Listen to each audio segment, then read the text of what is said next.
Hello, welcome to my YouTube channel Swathi K Rupesh.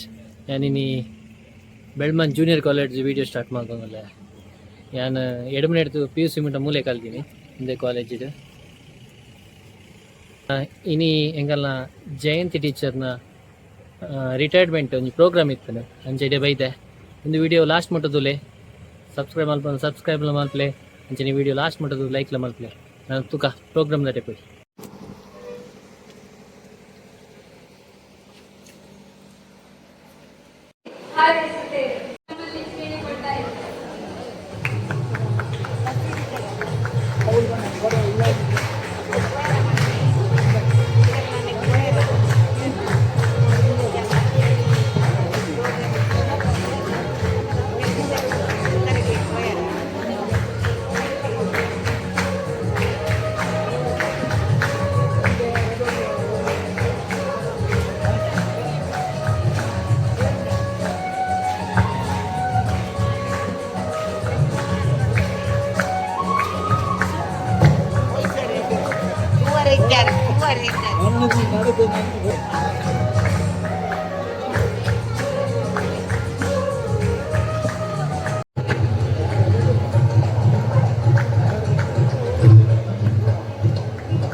ಮಾತಾಡ್ಸೋದಿಲ್ಲ busy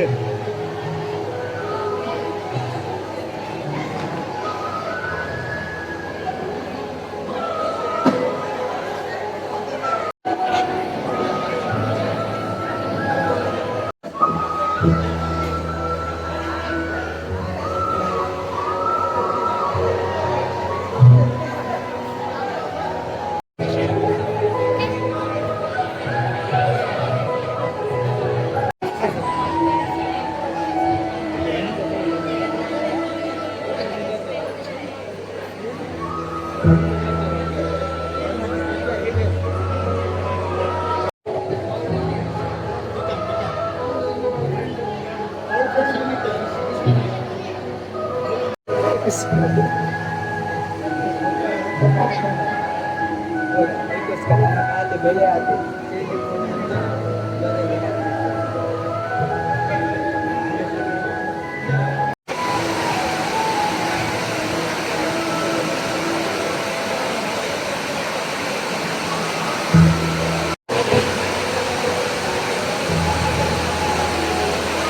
ಖುಷಿ ಪಡ್ತಾರೆ ಅಂತ ಹೇಳಿದ್ರೆ ನಾನು SSLC ಆದಮೇಲೆ ನನ್ನ ಅಜ್ಜಿ ರತಿ ಹೆಗ್ಡೆ ಅವರು ನನ್ನನ್ನು PCSಗೆ ಕಳಿಸಿದ್ರು. ಅದಂತೂ ಬಹಳ ದುಃಖ ಆಗಿತ್ತು. ನನಗೆ ತುಂಬಾ ಕಲಿಯಬೇಕಂತ ಆಸೆ ಇತ್ತು. ಅಯ್ಯೋ ನನ್ನನ್ನು ತೀರ್ಸಿಟ್ಟು ಕಳಿಸಿದ್ರಲ್ಲ. ಆದ್ರೆ ಆ ಸಮಯದಲ್ಲಿ ಹುಡುಗಿಯರಿಗೆ ಶಾಲೆಗೆ ಹೋಗ್ಲಿಕ್ಕೆ ಬಿಡ್ತಾ ಇರ್ಲಿಲ್ಲ. ಹೆಣ್ಣು ಮಕ್ಕಳು ಅಂತ ಹೇಳಿದ್ರೆ ಸ್ವಲ್ಪ ಮನೆಯಲ್ಲಿ ಕುತ್ಕೊಳ್ಳೋರು, ಶಾಲೆಗೆ ಬೇಡ ಅಂತ. ಅದೇ ನನ್ನ ಎದುರಿಗೆ ಮಾವ ಇದ್ರು, ಹಿಂದಿನ ತಮ್ಮ ಇದ್ದ. ಹಾಗಾಗಿ ನನ್ನ ಅಮ್ಮ ಹೆದರ್ಲಿಲ್ಲ ಹೋಗು ಶಾಲೆಗೆ ಅಂತ. ಅದು ಕೂಡ ಒಳ್ಳೆ ಮಾರ್ಕ್ ಪಡೆದ ಕಾರಣ ಹೋಗು ಅಂತ ಕಳಿಸಿದ್ರು. ಹೀಗಾಗಿ ಕುಟುಂಬದವರ ಬೆಂಬಲ ಬಹಳ ಮುಖ್ಯ. ಹಾಗಾಗಿ ಆರ್ಟ್ಸ್ ತಗೊಂಡೆ. ಒಳ್ಳೆ ಮಾರ್ಕ್ ಇತ್ತು, ಸರ್ ಅವರು ಹೇಳಿದ್ರು ಮಾರ್ಕ್ ಇತ್ತು, ಆದ್ರೂ ಆರ್ಟ್ಸ್ ತಗೊಂಡು ಮತ್ತೆ BEd ಎಲ್ಲ ಆಯ್ತು. MA ಮಾಡಿದ್ದು ಹೇಗೆ ಅಂತ ಹೇಳಿದ್ರೆ ನನ್ನ ಪತಿರಾಯ ಇದ್ದಾರೆ ಅವರಿಂದಾಗಿ, BEd ಮಾಡಿದ್ದು ಕೂಡ ಅವರಿಂದಾಗಿ. ಯಾಕಂದ್ರೆ ಕಷ್ಟ ಆಗ್ಲಿಲ್ಲ. ವಿದ್ಯಾಭ್ಯಾಸವನ್ನು ಮುಂದುವರಿಸಲಿಕ್ಕೆ ನನಗೆ ಮುಖ್ಯ ಕಾರಣವೇ ನನ್ನ ಪತಿರಾಯರಾದಂತಹ ರಮೇಶ್ ಶೆಟ್ಟಿ ಅವರು. ಹಾಗೆ ಈಗಾಗಲೇ ಹೇಳಿದ್ರು ಅವರು ತುಂಬಾ ಮಂದಿ. ಖಂಡಿತ ಅವರ ಸಹಾಯ ಬೆನ್ನೆಲುಬು ನನಗೆ ಖಂಡಿತವಾಗಿದೆ. ಅಷ್ಟೇ ಅಲ್ಲ, ಇವತ್ತು ಸಿಪ್ರಿಯನ್ ಸರ್ ಬಂದ್ರು, ನಂದು ನಿರ್ದೇಶಕರಾಗ ನಮ್ಮ ಶಿಕ್ಷಣ ಇಲಾಖೆಯಲ್ಲಿ ದೊಡ್ಡ ಉನ್ನತ ಹುದ್ದೆಯಲ್ಲಿರುವರು, ನಿರ್ದೇಶಕರ ಹುದ್ದೆಯಲ್ಲಿರುವಂತಹ ಸಿಪ್ರಿಯನ್ ಮಂತೇರು ಸರ್ ಬಂದ್ರೆ ಬಹಳ ಖುಷಿ ಆಯಿತು ನನಗೆ. ಯಾಕೆ ಅವರನ್ನು ಬಹಳವಾಗಿ ನಾನು ಕರೆದಿದ್ದೆ ಅಂತ ಹೇಳಿದ್ರೆ, ಅವರು PU ಆಗಿರುವಾಗ ನಾನು ಪ್ರೈಮರಿ ಶಾಲೆಯಿಂದ CRP ಆಗಿ ಹೋಗಿದ್ದೆ. ಆಗ ಬೇರೆ ಬೇರೆ ವಲಸೆ ಮಕ್ಕಳಿದ್ರು. ಈ ನಮ್ಮ ಏರಿಯಾದಲ್ಲಿ ತುಂಬಾ ವಲಸೆ ಮಕ್ಕಳು, ಕೋರೆ ಮಕ್ಕಳು ಅಂತ. ಆ ಕೋರೆ ಮಾತು ಸಾಧನೆ ಸಾಧನೆ ಮಾತಾಡಬೇಕು ಅಷ್ಟೇ. ಹಾಗಾಗಿ ಎಲ್ಲಿಯೂ ಕೂಡ ನನ್ನ ಪ್ರಶಸ್ತಿಗೆ ಅರ್ಜಿ ಹಾಕೇ ಇಲ್ಲ. ಆದ್ರೂ ಕೂಡ ರೋಟರಿ ಅವರು ಹೊಂದಿಸಿದ್ದಾರೆ, ಅವರು ನೇಷನ್ ಬಿಲ್ಡರ್ ಅವಾರ್ಡ್ ಅಂತ ಕೊಟ್ಟರು.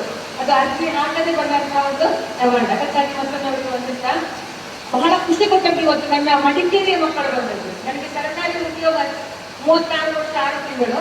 ಆದ್ರೆ ಅದಕ್ಕಿಂತ ಹಿಂದೆ 1 ವರ್ಷ ನಾನು 89 ಇಸ್ವಿಯಲ್ಲಿ ಮಡಿಕೇರಿಯಲ್ಲಿ ಸೈಂಟ್ ಡ್ಯಾನ್ಸ್ ಕಾನ್ವೆಂಟ್ ಅಲ್ಲಿ ಟೀಚರ್ ಆಗಿ ಗೌರವ ಶಿಕ್ಷಕಿಯಾಗಿ ಕೆಲಸ ಮಾಡಿದ್ದೆ. ಇದ್ದಿದ್ದಾದ ಕೂಡಲೇ ಹೊರಗೆ ಬಂದಾಗ ಶಾಲೆಗಳನ್ನು ನೋಡಿದಾಗ ಮಕ್ಕಳನ್ನು ನೋಡಿದಾಗ ಒಂದು ರೀತಿ ಹುಚ್ಚು ನನಗೆ. ನಾನು ಇಲ್ಲಿ ಹೋಗಿ ಪಾಠ ಮಾಡಲೇಬೇಕು, ನನಗೆ ಕೆಲಸ ಸಂಬಳ ಬೇಡ, ಪಾಠ ಮಾಡ್ಬೇಕು, ನಾನು ಪಾಠ ಮಾಡ್ಬೇಕು ಅಂತ ಈ ರೀತಿಯ ಒಂದು ರೀತಿಯ ಉತ್ತಟ ಇಚ್ಛೆ ಇತ್ತು. ಅದಕ್ಕೆ ತಕ್ಕ ಹಾಗೆ ಸಿಕ್ಕಿದ್ದು ನನಗೆ ಮಡಿಕೇರಿಯ ಮಕ್ಕಳು. ಮಡಿಕೇರಿಯಲ್ಲಿ ಅಲ್ಲಿ ಹೋಗ್ಲಿಕ್ಕೆ ಕಾರಣ ಕೂಡ ನನ್ನ ಅಕ್ಕ ಇದ್ರು, ಅವ್ರು ಬ್ಯಾಂಕಲ್ಲಿ ಇದ್ರು, ಅವರ ಗಂಡ. ಹಾಗಾಗಿ ಅಲ್ಲಿ ಹೋಗ್ಲಿಕ್ಕೆ ಅವಕಾಶ ಇತ್ತು. ಅಲ್ಲಿ ಆ ಮಕ್ಕಳಿಗೆ ಯಾಕೆ ಅಷ್ಟು ಇಷ್ಟ ಇರ್ತೀನಿ ನಾನು ಅಂತ ಹೇಳಿದ್ರೆ, ಅಲ್ಲಿ ಕಬಾಟಲ್ಲಿ ವಿಶ್ವಿಸುವುದರ ಬೆತ್ತ ಇಷ್ಟಿತ್ತು. ಅಲ್ಲಿ ಮಕ್ಕಳು ಬಹಳ ಜೋರು, ಇದನ್ನು ಬಳಸಿ ಅಂತೇಳಿ ಅಲ್ಲಿ ಎಕ್ಸಾಮ್ ಬೇಯಿಸಿದ್ರು ನನಗೆ. ಆದ್ರೆ ನಾನು ಮೊದಲು ಮಾಡಿದ ಕೆಲಸ ಏನಂತ, ಆ ಎಲ್ಲ ಬೆತ್ತಗಳನ್ನು ತಂದು ಮಾಡಿದ್ರು ಮಕ್ಕಳೆಲ್ಲರಿಗೆ. ಈಗಲೂ ನೆನಪಿಡ್ಬೋದು ಅವರಿಗೆ. ಅವರಿಗೆ ಆದಂತಹ ಖುಷಿ ಈಗಲೂ ನನ್ನ ಕಿವಿಯಲ್ಲಿ ರಿಂಗರಿಸ್ತಾ ಇದೆ. ಯಾಕಂತ ಹೇಳಿದ್ರೆ ಮಕ್ಕಳನ್ನು ಪೆಟ್ಟಿನಿಂದ ಬದಲಿಸಲು ಸಾಧ್ಯವೇ ಇಲ್ಲ. ಮಕ್ಕಳನ್ನು ಪ್ರೀತಿಯಿಂದ ಮತ್ತು ಕೆಲವೊಂದು ನೀತಿ ಕಥೆಗಳಿಂದ ಮಾತ್ರ ಬದಲಿಸಲಿಕ್ಕೆ ಸಾಧ್ಯ ಎನ್ನುವಂಥ ಸಂದೇಹ ಖಂಡಿತ. ಕೆಲವೊಮ್ಮೆ ಮಾತ್ರ ಬಿಟ್ಟು ನಾನು ನನ್ನ ಒಬ್ಬೊಬ್ಬರು ಹೇಳಿದ್ರು, ಬಹಳವಾಗಿ ಮಗಳಿದ್ರು, ಅವರು ನನ್ನ ತಮ್ಮವೇ, ಅವರಿಗೆ ತಮ್ಮನಲ್ಲಿ ಸ್ಥಾನ ಕೊಡ್ತೇನೆ. ಅವರು ಬಹಳವಾಗಿ ಮಗಳಿದ್ರು, ಕಣ್ಣಲ್ಲಿ ದೊಣ್ಣೆ ಕೈಯಲ್ಲಿ ಬೆಣ್ಣೆ ಅಂತ. ಖಂಡಿತ ಹೌದು. ನಾನು ತುಂಬಾ ಕಲಿಗೆ ಕೂಡ ಕೊಡುವುದಿಲ್ಲ. ಯಾಕಂದ್ರೆ ತುಂಬಾ ಕಲಿಗೆ ಕೊಟ್ಟರೆ ಮಕ್ಕಳು ಕಲಿಯುವುದಿಲ್ಲ. ಹಾಗೆ ಅತಿಯಾದ ಶಿಸ್ತು ಕೂಡ ಇಲ್ಲ. ಅತಿಯಾದ ಶಿಸ್ತು ಮಾಡಿದ್ರೆ ಮಕ್ಕಳು ಭಯ ಪಡ್ತಾರೆ, ಕಲಿಯುವುದಿಲ್ಲ. ಹಾಗಾಗಿ ಅದು ಎರಡೂ ಇಲ್ಲ. ಕಣ್ಣಲ್ಲಿ ದೊಣ್ಣೆ ಇರುತ್ತೆ, ಕೈಯಲ್ಲಿ ಬೆಣ್ಣೆ ಇರುತ್ತೆ. ಹೀಗಾಗಿ ನಾನು ನನ್ನ ವಿನಂತಿ ಮಾಡ್ತಾ ಇದ್ದೇನೆ. ನಾನು BEd ಮಾಡಲಿಕ್ಕೆ ಕಾರಣಕರ್ತರಿಗೆ ಬಿಡ್ತಾರೆ ನಿಟ್ಟೆ NSAನ ಪ್ರಾಂಶುಪಾಲರಾಗಿದ್ದಂತಹ ನಮ್ಮ ಪ್ರಕಾಶನಯ್ಯರು. ನಾನು ಪ್ರೈಮರಿ ಟೀಚರ್ ಆಗ BA ಆಗಿದೆ. BEd ಮಾಡೋದು ಹೇಗೆ ಅಂತ ಗೊತ್ತಿರಲಿಲ್ಲ ನನಗೆ. ಅಷ್ಟೆಲ್ಲ ಓಡಾಟ ನನಗೆ ಗೊತ್ತಿಲ್ಲ. ಮನೆಯಲ್ಲಿ ಕೂಡ ಬಿಟ್ಟಿರಲಿಲ್ಲ. ಹೆಣ್ಣು ಮಕ್ಕಳು ಹೊರಗೆ ಹೋಗ್ಬಾರ್ದು ಅಂತ ಸ್ವಲ್ಪ ಕಟ್ಟುನಿಟ್ಟಿತ್ತು. ಕನ್ನಡ ಕೂಡ ಇತ್ತು, ಆಗಿನ ಸಾಮಾಜಿಕ ಸನ್ನಿವೇಶ. ಹಾಗಾಗಿ ಅವರು ನಾನು ಇಡೀ ಮಳೆ ಬಂದಿದ್ದು ಕೊಟ್ಟ ಹೊಡೆದುಕೊಂಡು ನಿಂತಿದ್ದಂತೆ ಅವ್ರು ಕೇಳಿದ್ರು BEd ಮಾಡಲಿಕ್ಕೆ. ಸರಿ ಸರ್, ನಿಮ್ಮೊಟ್ಟಿಗೆ ನಾನು ಮಾಡ್ತೇನೆ ಅಂತ ಹೇಳಿದೆ. ಕಲಿಯುವಂಥ ಉತ್ಕಟ ಇಚ್ಛೆ ಇತ್ತು ನನಗೆ. ಹಾಗಾಗಿ ಎಲ್ಲ ನಾನು ಏನು ಫಿಲಪ್ ಮಾಡಿದ್ದು ಮಾತ್ರ ಗೊತ್ತ, ಮತ್ತೆ ಎಲ್ಲ ಕಳಂಕದಿಂದ ಹಿಡಿದು ಎಲ್ಲ ಕೆಲಸ ಮಾಡಿದ್ದು ಪ್ರದರ್ಶನ ಇದ್ರು. ಅವರನ್ನು ಈ ಸಂದರ್ಭದಲ್ಲಿ ಮನಸ್ಸಲ್ಲೇ ಬಂದಿರ್ತಾ ಇರಲಿಲ್ಲ. ನನ್ನ ಗುರುಗಳು ಇಲ್ಲಿದ್ದಾರೆ, ಇದು ಬಹಳ ವಿಶೇಷ. ನಾನು ರಿಟೈರ್ಡ್ ಆಗಿ ಕೂಡ ನನ್ನ ಗುರುಗಳಿದ್ದಾರೆ, ಹೆಮ್ಮೆ. ಅದರಲ್ಲೂ ಕೂಡ ಮಾರ್ಲ ಸರ್ ಅಂದ್ರೆ ಎಲ್ಲ ಕಾಲೇಜಿನ ಎಲ್ಲ ವಿದ್ಯಾರ್ಥಿಗಳಿಗೂ ಬಹಳ ಇಷ್ಟ. ನೇರವಾದ ಮಾತು. ಅವರ ಪಾಠ ಕೇಳುವಾಗ ನಮ್ಮ ಗಮನ ಬೇರೆ ಕಡೆ ಹೋಗುವುದೇ ಇಲ್ಲ, ಅಷ್ಟು ಸೆಳೀತಾ ಇದ್ರು. ಆ ಅಡ್ವರ್ಟೈಸ್ಗಳನ್ನಂತೂ ಹೇಳಲೇ ಬೇಡ. ಕೆಲವೊಂದು ಮಾದರಿಗಳು ಅಡ್ವರ್ಟೈಸ್ಗಳು ಹೇಳುವಾಗ ಕೆಲವೊಂದು ಸಾಬೂನುಗಳು ನಿಜವಾಗಿ ಚಾನ್ಸ್ನಲ್ಲಿ ಬಂದಿರ್ಲಿಕ್ಕಿಲ್ಲ, ಅದು ಇವರ ಬಾಯಲ್ಲಿ ಬರ್ತಾ ಇದ್ರು. ಹಾಗಾಗಿ ಇಂಥ ಸಾಬೂನು ಕೂಡ ಉಂಟ ಅಂತ ಅವರು ಹೇಳಿದ ನಂತರ ಕೆಲವೊಂದು ಸಾಬೂನುಗಳು ಖರೀದಿಸಿದ್ದು ನಾನು. ಅದೇ ಕೆಲವು ಐಟಮ್ಗಳು ಅಡ್ವರ್ಟೈಸ್ಗಳು ತುಂಬಾ ಔಷಧದಲ್ಲಿ ತುಂಬಾ ಪ್ರಭುತ್ವವನ್ನು ಹೊಂದಿದ್ದು. ಇಂತಹ ಪುಸ್ತಕಗಳಲ್ಲಿ ಓದಿ ಎನ್ನುವಂತ ಮಾರ್ಗದರ್ಶನ ಕೊಟ್ಟವರು ಕೆಲವು ಮಕ್ಕಳು ಹೀಗೆ ಇರ್ತಾರಂತ. ಅದೇ ನಾನು ಚಾಲೆಂಜ್ ಆಗಿ ತಗೊಂಡೆ.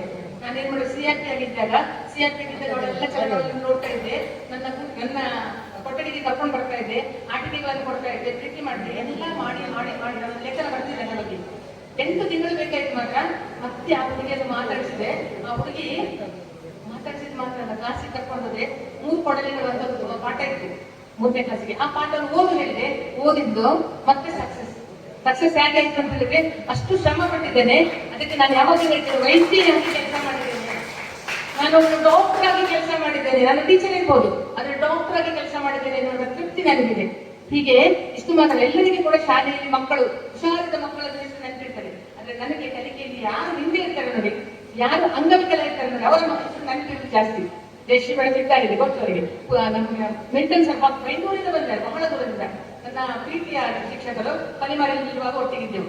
ಅವರಿಗೂ ಗೊತ್ತು ಅಲ್ಲಿ ಕಲಿಕೆಯಲ್ಲಿ ಹಿಂದಿದ್ದಂತ ಮಕ್ಕಳನ್ನು ನಾವು ಯಾವ ರೀತಿ ಮುಂದೆ ತರಲಿಕ್ಕೆ ಪ್ರಯತ್ನ ಮಾಡ್ತಿದ್ದೇವೆ ಅಂತ. ಅವ್ರು ಹೇಳ್ತಿದ್ರು, ಸೈನ್ಸ್ ಟೀಚರ್ ಅವರು, ಟೀಚರ್ ಇವತ್ತು ಕನ್ನಡ ಕಲ್ಪನೆ ಸೈನ್ಸ್ ಅಂತ ಹೇಳೋದು, ಕನ್ನಡದಲ್ಲಿ ಹೇಳುದು, ತುಳುವಿನಲ್ಲಿಲ್ಲ, ಕನ್ನಡ. ಅದು ಒಂದು ಕನ್ನಡ ಸಬ್ಜೆಕ್ಟ್ ಬಂದ್ರೆ ಅವರಿಗೆ ಎಲ್ಲ ಪಾಠಗಳಲ್ಲಿ ಪಾಸ್ ಆಗ್ಲಿಕ್ಕೆ ಆಗುತ್ತೆ. ಆದ್ರೆ ಹೆಚ್ಚಿನ ಹೈಸ್ಕೂಲ್ಗಳಲ್ಲಿ ಏನ್ ಮಾಡ್ತಾರೆ ಅಂತ ಹೇಳಿದ್ರೆ ವಿಷಯವನ್ನು ಬೋಧಿಸ್ತಾರೆ, ಬಿಡ್ತಾರೆ. ಅದೇ ಕೇಸ್ ಸ್ಟಡಿ ಮಾಡುವುದು. ಈಗಾಗಲೇ ಸರ್ ಹೇಳಿದ್ರು, ಕೇಸ್ ಸ್ಟಡಿ ಮಾಡಿ ಆ ರೀತಿಯಲ್ಲಿ ವಿದ್ಯಾರ್ಥಿಗಳಿಗೆ ನಾನು ಆದಷ್ಟು ನನ್ನ ಕರ್ತವ್ಯವನ್ನು ಮಾಡಿದ್ದೇನೆ, ಸೇವೆಯನ್ನು ಮಾಡಿದ್ದೇನೆ ಅಂತ ತೃಪ್ತಿ ಇದೆ. ಹಾಗೆ ನನಗೆ 8ನೇ ಕ್ಲಾಸ್ನಲ್ಲಿರುವಾಗ ನಮ್ಮೊಬ್ಬರು ಅಧ್ಯಾಪಕರಿದ್ರು, ಪಾಂಡುರಂಗ ಸರ್ ಅಂತ. ಅವರು ನನ್ನ ಆಟೋದಲ್ಲಿ ಬರ್ತಿದ್ರಪ್ಪ 10ರಲ್ಲಿ, ತನ್ನರಿಗೆ ತನಗೆ ಗುರು, ತನ್ನ ತಾನರಿತು ಮುನ್ನಡೆ ಅಂತ. ಈ ಮಾತು ಯಾವಾಗಲೂ ನೆನಪು ಮಾಡುದು. ನಾನು ಏನಾದ್ರೂ ಕೇಳಲಿಕ್ಕೆ ಹೋದ್ರೆ ಒಬ್ಬೊಬ್ಬರದ್ದು ಒಂದೊಂದು ಅಭಿಪ್ರಾಯ ಬರುತ್ತೆ. ಅದು ಹಾಗೆ ಹೀಗೆ ಮಾಡು, ಹಾಗೆ ಮಾಡು. ಎಲ್ಲರ ಅಭಿಪ್ರಾಯ ಕೇಳಿದ್ರೆ ನೀವು ಮುಂದೆ ಹೋಗ್ಲಿಕ್ಕೆ ಆಗುದೇ ಇಲ್ಲ, ಆಗ್ತಾ ಇರಲಿಲ್ಲ. ತುಂಬಾ ಸಲ ಸೋತಿದ್ದೇನೆ ಕೂಡ ನಾನು. ಆದ್ರೆ ಈ ವಾಕ್ಯ ಉಂಟು ನೋಡಿ, ತನ್ನರಿಗೆ ತನಗೆ ಗುರು, ನಮ್ಮ ಒಳಗೆ ಒಂದು ಅರಿವು ಇದೆ. ದಯವಿಟ್ಟು ನಿಮ್ಮ ಎಲ್ಲರ ಹೆಸರು ಹೇಳಿಲ್ಲ ನಾನು. ಎಲ್ಲ ಕ್ಲಸ್ಟರ್ಗಳಲ್ಲಿ ಸಭೆ ಮಾಡುವಾಗ ವಿರೂಪಾಕ್ಷ ನಮ್ಗೆ ಆಗ PMC ಕೋಆರ್ಡಿನೇಟರ್ ಆಗಿದ್ದದ್ದು. ಸಂಪತ್ತು ಅಂದ್ರೆ ಮಕ್ಕಳ ಪ್ರೀತಿ. ಅವರೆಲ್ಲರಿಗೆ ಮತ್ತೊಮ್ಮೆ ವಂದಿಸಿದ ಜನ ಬಹಳ ಕಡಿಮೆ ಇತ್ತು, ಅದು ಸ್ವಲ್ಪ ದೀರ್ಘವಾಗಿ ಮಾತನಾಡಿದೆ. ಎಲ್ಲರಿಗೆ ಹೆಸರಾಗ್ತಾ ಇದೆ. ಮತ್ತೊಮ್ಮೆ ಮನಸ್ಸಾರಿದಂತೆ ಎಲ್ಲರ ರೀತಿಯಿಂದ ಬಾಲಣ್ಣ ನಮ್ಗೆ ಶಾಲೆಗೆ ಏನಾಗತ್ತೆ ಇದ್ರಿಂದ ರೊಕ್ಕ ನಮ್ಗೆ ಸ್ಪಂದಿಸೋದು ಬಾಲಣ್ಣ. ಅಲ್ಲಿ 10,000 ಇರಲಿ, 20,000 ಇರಲಿ, ಕ್ಲಾರ್ಕ್ಗಳಿಗೆ ಸಂಭಾವನೆ ಕೊಡುವುದಿರಲಿ, ಎಂತಕ್ಕೆ ಏನಿಲ್ಲ ಅಂತ ಎದುರು ಬಂದು ನಮ್ಗೆ ಆ ರೀತಿ ಸಹಕಾರ ಮಾಡುವುದು. ಹಾಗಾಗಿ ಹಾಗೆ ನಮ್ಮ ಮುಖ್ಯ ಶಿಕ್ಷಕರು ಇವ್ರ ಬಗ್ಗೆ ನಾನು ಹೇಳಲೇಬೇಕು. ಸೌಮ್ಯವಾಗಿರ್ತಾರೆ, ಎಲ್ಲ ಕೆಲಸಗಳನ್ನು ಮಾಡ್ತಾ ಹೋಗ್ತಾರೆ. ಯಾವಾಗಲೂ ತಮ್ಮನ ಹಾಗೆ. ನನ್ನ ಸಹೋದ್ಯೋಗಿಗಳ ಬಗ್ಗೆ ನಾನು ಚೂರಾದ್ರೂ ಹೇಳ್ಬೇಕಲ್ವಾ, ನಿನ್ನೆ ಹೇಳಿ ನನಗೆ ಏನು ಗೊತ್ತಾಗದೆ ಇಷ್ಟೆಲ್ಲ ವ್ಯವಸ್ಥೆ ಮಾಡಿದ್ದಾರೆ. ಸಂಜೆ ಹೋಗುವಾಗ ಸುಮಾರು ಹೊತ್ತಾಗಿದೆ ಪಾಪ. ಮಕ್ಕಳನ್ನು ಸೇರಿಸ್ಕೊಂಡು ಮಕ್ಕಳಿಗೆ ಹೇಳಿದ್ದೇನೆ, ಏನು ಕೊಡ್ಬಾರ್ದು ಮಕ್ಕಳೇ, ನೀವು ಹಿಡಿಯಷ್ಟು ಪ್ರೀತಿ ಕೊಡಿ, ಕಡೆಗೆ ಎಷ್ಟು ಪ್ರೀತಿ ನಾನು ಕೊಡ್ತೇನೆ. ಅದ್ರ ಬಿಟ್ಟರೆ ನನಗೆ ಏನು ಬೇಡ ಹೇಳಿದ್ದೆ. ಆದ್ರೂ ಇಷ್ಟೆಲ್ಲ ಬಂತು. ನಾನು ಯಾಕೆ ಬೇಡ ಹೇಳಿದಂದ್ರೆ, ನೀವೇನಾದ್ರೂ ಕೊಡ್ತೀರಲ್ವಾ, ಕೊಟ್ಟದನ್ನು ಇಡ್ಲಿಕ್ಕೆ ಜಾಗ ಕೂಡ ಇಲ್ಲ, ಮನೆ ಕೂಡ ಚಿಕ್ಕದು, ಮತ್ತೆ ನನಗೆ ಅದ್ರ ಅಗತ್ಯ ಕೂಡ ಇಲ್ಲ. ಅದು ವೇಸ್ಟ್ ಆಗುತ್ತೆ. ವೇಸ್ಟ್ ಆಗಿ ಬಿಸಾಡಿಕ್ಕಲ್ಲ, ಇಟ್ಕೊಳ್ಳಿಕ್ಕಲ್ಲ, ಆ ರೀತಿ ಒಂದು ರೀತಿಯ ಕಸ ಅದು. ಹಾಗಾಗಿ ನಾನು ಮೊದಲೇ ಹೇಳಿದ್ದು, ಬೇಡ ತರಬೇಡಿ ನನಗೆ, ಚೀಟಿ ಮಾತ್ರ ಕೊಡಿ ಅಂತ. ಆದ್ರೂ ಪ್ರೀತಿಯಿಂದ ಕೊಟ್ಟಿದ್ದೀನಿ, ಅದನ್ನು ಬೇಡ ಅಂತ ತಿರಸ್ಕಾರ ಮಾಡೋದಿಲ್ಲ ನಾನು. ಎಲ್ಲರಿಗೂ ಕೂಡ ಮತ್ತೊಮ್ಮೆ ವಂದಿಸುತ್ತಾ, ಯಾರಾದ್ರೂ ಬಿಟ್ಟು ಹೋಗಿದ್ರೆ ಮತ್ತೊಮ್ಮೆ ಸಾರಿ ಕೇಳ್ತಾ. ನನ್ನ ಅಡಿಗೆ ಸಿಬ್ಬಂದಿಯವರು ಬಹಳ ವಿಶೇಷ, ಯಾವಾಗ್ಲೂ ಪ್ರೀತಿಯಿಂದ ನಮ್ಗೆ ಉಣಬಡಿಸುವುದು. ಏನ್ ಕೇಳಿದ ಶಶಕ್ಕ ಶಾಲಿನಕ್ಕ ಇದೀತ ಒಣ ಸೆಟ್ಟಿ ಒಂಜಿ ಚಟ್ನಿ ಒಲ್ಪಲೆ ಬಂಡ ಸೇರಿ ಬೂದಿನ ಚಟ್ನಿ ರೆಡಿ ಹಾಕ್ಬೋದು. ಹಾಗೆ ಉಪ್ಪಟ್ಟು ಪಚ್ಚಡಿ ಹಾಕಿದ್ದೇವೆ ಈ ಸಲ ನಾವು. ಉಪ್ಪಟ್ಟು ಪಚ್ಚಡಿ ಮಾಡಿಕೊಡ್ತಾ ಇದ್ವಿ. ಅಷ್ಟು ಬರಲಿಲ್ಲ, ಮನೆಯಿಂದ ಬಂದ ವಸ್ತುಗಳು, ಆಹಾರ ಕೂಡ ನಾವೆಲ್ಲ ಹಂಚಿ ತಿಂತಾ ಇದ್ದೆವು. ನಮ್ಮೆಲ್ಲ ಸಹೋದ್ಯೋಗಿ ಮಿತ್ರರನ್ನು ಒಬ್ಬೊಬ್ಬರನ್ನೇ ಹೇಳ್ಬೇಕು, ನಿಜವಾಗಿ ಸಮಯ ಇಲ್ಲ. ಹಾಗಾಗಿ ಎಲ್ಲ ಸಹೋದ್ಯೋಗಿ ಮಿತ್ರರು, ಕಾಲೇಜಿನ ಉಪನ್ಯಾಸ ಕೊಡುವಂಥದ್ದವರು, ಇದರಲ್ಲಿ ವಿಶೇಷವಾಗಿ ಸುಜಾತ ಮೇಡಮ್ ಮೊದಲಿಂದ ಕೂಡ ನನಗೆ ಗೊತ್ತಿದೆ, ಮೊದಲಿಂದ. ಹಾಗೆ ನಮ್ಮ ಶುಭಗೀತಾ ಮೇಡಮ್, ಶುಭಲಕ್ಷ್ಮಿ ಮೇಡಮ್, ಎಲ್ಲರಿಗೆ ಕೂಡ ಮತ್ತೊಮ್ಮೆ ವಂದಿಸಿದ ಪ್ರಾಂಶುಪಾಲರಿಗೆ ಕೂಡ ವಂದಿಸಿದ ನನ್ನ ಮಾತುಗಳನ್ನು ಮುಗಿಸ್ತಾ ಇದ್ದೇನೆ. Thank you.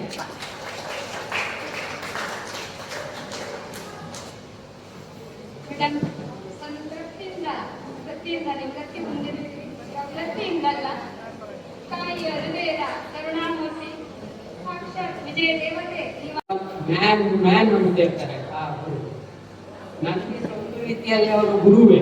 ಯಾಕಂದ್ರೆ ನಾನೊಂದು 2.5 ವರ್ಷದಿಂದ ಇಲ್ಲಿ ವೇದಿಕೆಯಲ್ಲಿ ಕೂತಿದ್ದೆ ಹೇಳಿದ್ರೆ ಅವರೇ ಕಾರಣ ನನಗೆ.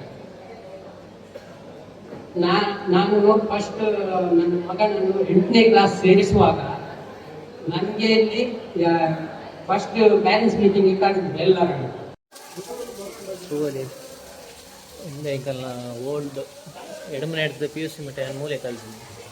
ಬೆಳ್ಮಣ್ ಜೂನಿಯರ್ ಕಾಲೇಜ್ ಎಲ್ಲ ಈ ಬಿಲ್ಡಿಂಗ್ ಪೂರ ಅಂಚೆನೇ ಇದೆ.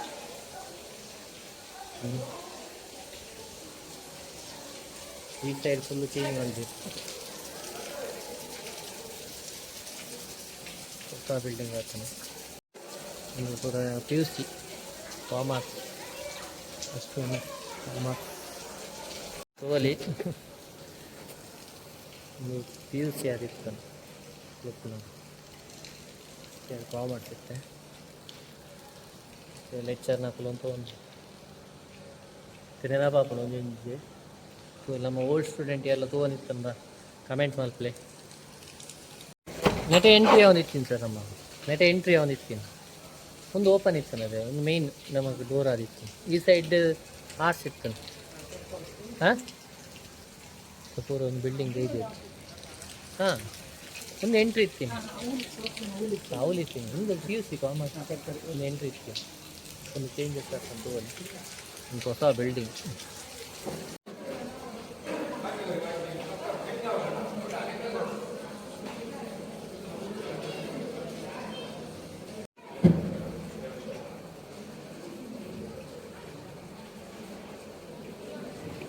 ಬರ್ತಾ ಹೇ ದಿಮಾಗ್ ಖಾಲಿ रहता है ಅಂತ ಹೇಳ್ತಾರೆ. ಅಂದರೆ ಹೌದು, ಭಾವನಾತ್ಮಕವಾಗಿ ನನ್ನ ಎಲ್ಲ ವಿದ್ಯಾರ್ಥಿಗಳನ್ನ ನಾನು ಬಹಳಷ್ಟು ಪದಗಳಿಂದ ಶೃಂಗರಿಸಿದ್ದಾರೆ. ಇವತ್ತು ನನ್ನ 36 ವರ್ಷ 6 ತಿಂಗಳು ಸೇವೆಯಲ್ಲಿ ನನ್ನ ಪ್ರಥಮ ವಿದ್ಯಾರ್ಥಿಗಳು ಮಡಿಕೇರಿಯಿಂದ ಬಂದಿದ್ದಾರೆ ಹಾಗೂ ಕೊನೆಯ ವಿದ್ಯಾರ್ಥಿಗಳು ಈ ಶಾಲೆಯಲ್ಲಿದ್ದಾರೆ. ಎಲ್ಲ ಅಷ್ಟಲ್ಲದೆ ಮಧ್ಯದಲ್ಲಿದ್ದಂತಹ ಸುಮಾರು ವಿದ್ಯಾರ್ಥಿಗಳು, ರೂಪೇಶ್ ಇರ್ಬೋದು, ಸಂದೀಪ್ ಇರ್ಬೋದು, ಹೀಗೆ ಸುಮಾರು ಮಕ್ಕಳು ಬಂದಿದ್ದಾರೆ. ಅವರೆಲ್ಲರ ಪ್ರೀತಿಯನಿಗೆ ಸರಿಸಮಾನವಾದ ಯಾವುದೂ ಇಲ್ಲ. ಅವರಿಗೆ ನನ್ನಲ್ಲಿ ಕೊಡ್ಲಿಕ್ಕೆ ಏನೂ ಇಲ್ಲ. ಖಂಡಿತ ನಾನು ಬೊಗಸು ತುಂಬ ಪ್ರೀತಿ ಕೊಡ್ತೇನೆ ನಿಮಗೆ. ಯಾವಾಗಲೂ ನಿಮ್ಮ ಪ್ರೀತಿ ಸದಾ ಹೀಗೆ ಇರಲಿ. ಎಲ್ಲ ವಿದ್ಯಾರ್ಥಿಗಳಿಗೂ ಕೂಡ ದೇವರು ಒಳ್ಳೆಯದು ಮಾಡಲಿ. ನಿಮ್ಮ ಕನೆಕ್ಷನ್ ನಮ್ಮೊಂದಿಗೆ ಯಾವಾಗಲೂ ಇರಲಿ, ನಿಮ್ಮ ಟಚ್ ನಮ್ಮೊಂದಿಗೆ ಇರಲಿ ಅಂತ ಹೇಳುತ್ತಾ ಶಾಲೆ ಉತ್ತರೋತ್ತರ ಅಭಿವೃದ್ಧಿ ಆಗಬೇಕು. ಈಗಾಗಲೇ ಬಿಲ್ಡಿಂಗ್ಗಳೆಲ್ಲ ಆಗ್ತಾ ಇದೆ. ಎಷ್ಟು ಮುಂದೆ KPSC ಶಾಲೆ ಆಗುವಂತಹ ಸಾಧ್ಯತೆ ಇದೆ. ಆದಷ್ಟು ಹಳೆ ವಿದ್ಯಾರ್ಥಿಗಳು ಮಕ್ಕಳನ್ನೆಲ್ಲ ಇದೇ ಶಾಲೆಗೆ ಬರುವ ಹಾಗೆ ಮಾಡಿ ಸೆಂಟರ್ನಲ್ಲಿದ್ದಂತಹ ಈ ಶಾಲೆಯನ್ನು ಇನ್ನಷ್ಟು ಅಭಿವೃದ್ಧಿಪಡಿಸಬೇಕು.